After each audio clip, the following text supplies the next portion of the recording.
मानवता की है, ये लड़ाई रोटी के अधिकार की है।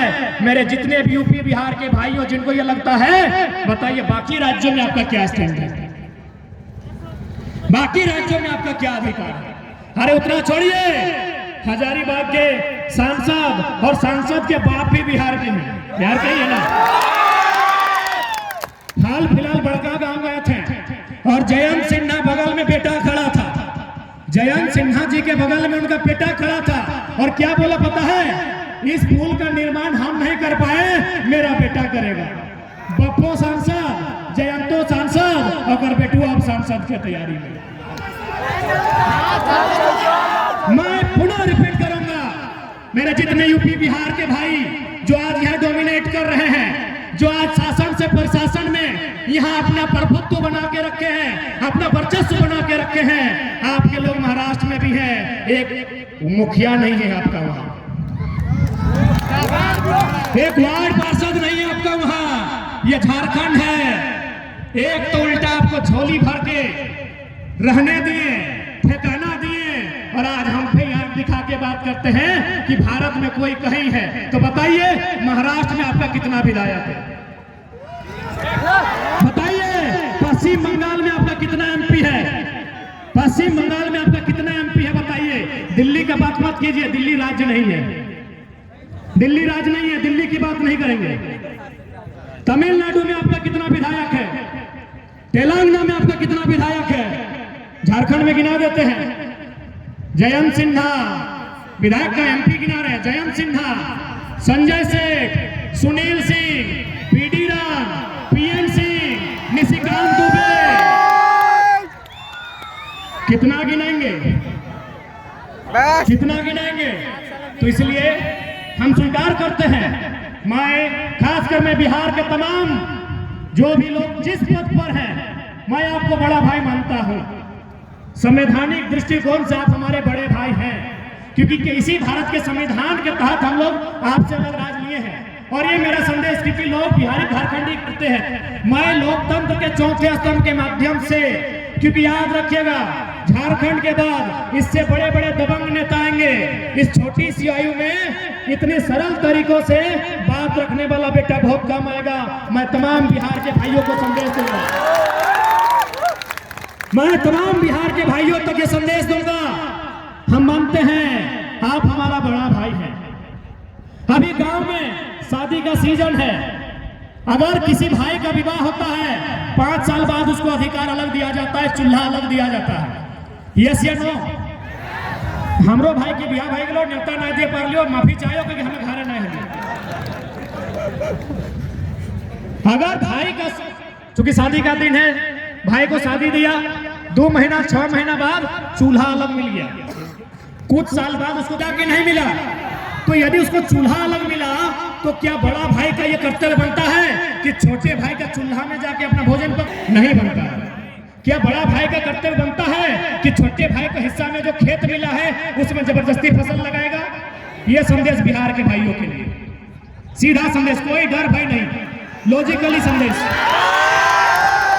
ये सीधा संदेश मेरे बिहार के भाइयों के लिए है। हाँ, हम स्वीकार करते हैं हम बिहार से ही अलग हुए हैं, और हम आपको अपना बड़ा भाई और खुद को छोटा भाई मानते हैं, और आपसे हमने जमीन का टुकड़ा 46% लिया है। जैसे हमारा क्षेत्रफल है 79,000 वर्ग किलोमीटर, बिहार का है 93,000 वर्ग किलोमीटर, उनके पास 54% है, हमारे पास 46 है। चलिए 46 ही बहुत है। तमाम बिहार के भाइयों, हमने आपसे ही अलग राज लिया है, हम आपका छोटा भाई हैं, हम अलग चूल्हा ले लिए, हम अपना अलग खेत बना लिए। अरे हम अपनी पत्नी भी बिहार के अलग ले आए। क्या हमारी पत्नी आपकी होगी? क्या हमारा खेत आपका होगा? क्या हमारा चूल्हा आपका होगा?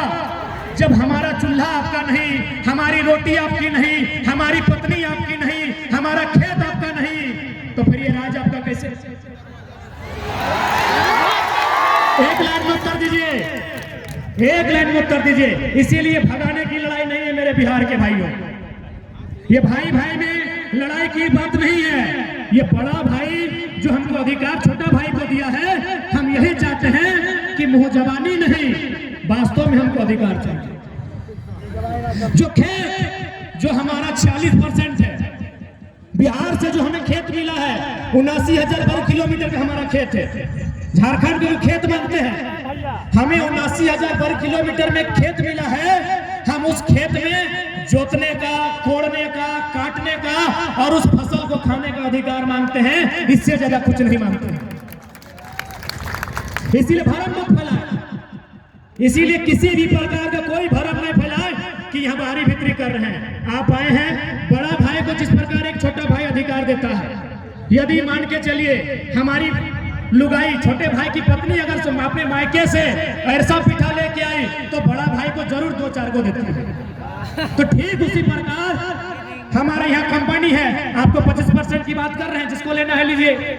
हमारे यहाँ जो सरकार की नौकरियां हैं, हम 10% खुला रख रहे हैं, जिसको लेना है लीजिए। बिहारी को लेना है, बंगाली को लेना है लीजिए। हम यहाँ जो प्रशासनिक, जिसमें हमारे प्रशासन पुलिस के बड़े अधिकारी बनते हैं, जेपीएससी, हम वहां भी कह रहे हैं 75% दो, वहां भी 25% खुला रख रहे हैं। अरे बड़ा भाई को दे रहे हैं, नियम से देंगे ना। अब पत्नी हमारी, ससुराल हमारा, और 10 को अगर ऐसा रोटी मिला तो 5 को देंगे क्या? 5 को देंगे क्या? अरे पत्नी हमारी, ससुराल हमारा, ऐसा पिठा समझ रहे ना? हाँ, ऐसा पिठा। यदि हमारे ससुराल से हमको 10 को ऐसा पिठा भेजा गया कि दमाद को दीजिए, तो 5-5 को नहीं ना बंटवारा होगा। बड़ा भाई को 1 को देंगे, 1.5 को देंगे, हार्डली 2 को देंगे कि नहीं? तो उसी प्रकार ये दिग्भ्रमित ना करें। बिहार हमारा बड़ा भाई है, हम बिहार में नजर नहीं गड़ाते हैं। अच्छा, हम आज पुनः हम रिपीट करेंगे। आज हजारीबाग की बड़ी बड़ी इमारतें, जिसमें मुझे लगता है 90% बिहार, यूपी और अन्य राज्यों का बिल्डिंग है। हमको पटना में और लखनऊ में एक बिल्डिंग दिखाई है जो झारखंडी का। हमको बिहार की राजधानी पटना, यूपी का लखनऊ है ना रे, 1.5 साल से किताब नहीं खोले हैं।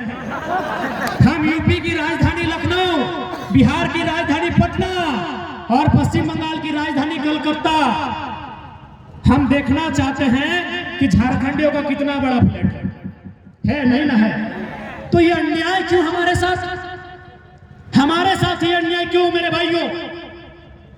जब हमारे लोग महाराष्ट्र में स्थापित नहीं हो पाए हैं, हमारे लोग तमिलनाडु में स्थापित नहीं हो पाए हैं, हमारे लोग पटना में, कलकत्ता में स्थापित नहीं हो पाए हैं, तो फिर बाकी लोग यहाँ स्थापित होना क्यों चाहते हैं? क्यों भाई? ये अन्याय है कि नहीं है?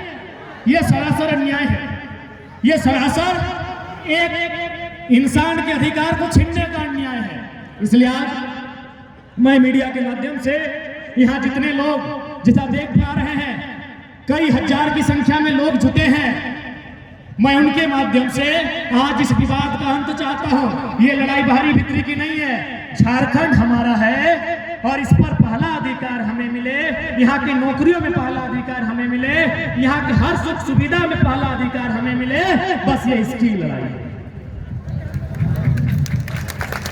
मैं आपको बताना चाहूंगा, तमिलनाडु, मास्टर साहब नीचे बैठ गए हैं, दादा पत्रकारिता में है, सिकंदर दा, इन लोग के पास बहुत अच्छी जानकारी होगी। तमिलनाडु में ग्रुप डी का फॉर्म नहीं भरते तमिलनाडु वाले। तमिलनाडु के जो मूल निवासी हैं ग्रुप डी का फॉर्म नहीं भरते हैं, बोलते हैं हम लोग को जरूरत ही नहीं है, मेरा स्टेट इतना डेवलपमेंट है। तो ठीक उसी प्रकार यदि कोई बढ़िया राजनेता यदि इस राजधानी को संभाले, यदि बढ़िया ब्यूरोक्रेट्स इन दफ्तरों को संभाले, तो झारखंड में इतनी खनिज संपदा है कि हम लोग खुद इस्तेहार देंगे कि 3rd और 4th ग्रेड में 50% बंगाल, बिहार, यूपी को दे दिया, आइए और नौकरी कीजिए।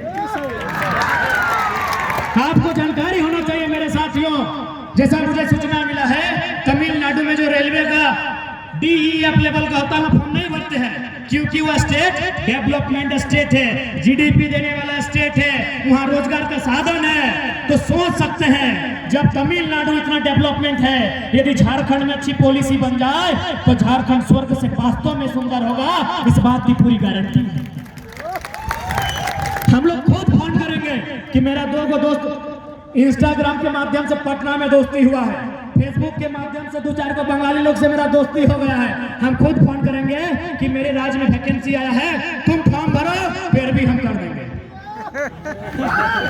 लेकिन एक अच्छा लीडर नहीं मिलने के कारण, एक बेहतर पॉलिटिशियन नहीं मिलने के कारण, एक बेहतर पॉलिसी नहीं बनने के कारण आज हमारे राज्य की दुर्दशा है कि 40% खनिज देने वाला राज्य, 40% मेरे साथियों, 40% खनिज देने वाला राज्य आज भारत देश का निम्नतम राज्य बन गया है। शिक्षा की बात करें, रोजगार की बात करें, पलायन की बात करें, विस्थापन की बात करें, कुपोषण की बात करें, गरीबी की बात करें, हर तरह से ये सबसे निम्न पायदान पर खड़ा है, ऐसा राज्य बन गया है। इसलिए आज बहुत सारे लोग कहते होंगे हमें कोई लीडर बनने का हम लोग का उद्देश्य नहीं था, लेकिन अब एक बात बताइए, भारत एक लोकतांत्रिक देश है, जो भला राज्य के सर्वोच्च मंदिर विधानसभा से हो सकता है। माफ कीजिएगा, यहाँ जितने लोग आए हैं सबकी किसी न किसी धर्म पे आस्था है, हम ठेस नहीं पहुंचाएंगे, लेकिन आप भी जानते हैं हम लाख इबादत पूजा पाठ कर लें,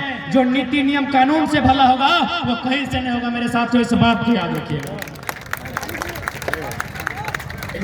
यदि किसी चमत्कार से भला होता, यदि कोई मिरेकल, कोई चमत्कार होता, तो यकीन मानिए योगी आदित्यनाथ राजनीति में नहीं आते, वो बहुत बड़े संत थे, चमत्कार कर लेते। याद रखें मेरे साथियों, यूपी के माननीय मुख्यमंत्री श्रीमान योगी आदित्यनाथ एक संत हैं, वे राजनीति में नहीं आते, क्योंकि चमत्कार जैसा आधुनिक युग में शायद ही कुछ होता। 1% हो सकता है, क्योंकि हमारी आयु कम है, हम उतनी बड़ी व्यवस्था पर सवाल खड़ा नहीं करेंगे, लेकिन इतना मानिए चमत्कार जैसा अगर कुछ होता विशेष, तो माननीय योगीनाथ राजनीति में कदम नहीं रखते। मेरे साथियों, इस बात को कान खोलकर याद रखिएगा, क्योंकि भारत एक लोकतांत्रिक देश है। यहाँ अगर कुछ भी उद्धार होगा नियम से होगा, कानून से होगा, विज्ञान के चमत्कार से होगा, आसमानी चमत्कार से कुछ नहीं होगा मेरे साथियों। इसलिए हमें पॉलिटिक्स के लिए सोचना होगा, क्योंकि हम पॉलिटिक्स नहीं सोचते हैं। इसीलिए तो जयंत सिन्हा बोलता है बप्पो बोल लो, हमो बनो, पेटो बनो। क्या गलत सोचता है, क्या गलत सोचता है? माननीय जयंत सिन्हा यदि सोच रहे हैं कि अपने बाद अपना बेटवा को सांसद बनाएंगे, तो कौन गलत ना सोचो, ए मर्दे, वो कुछ गलत ना सोचो हो।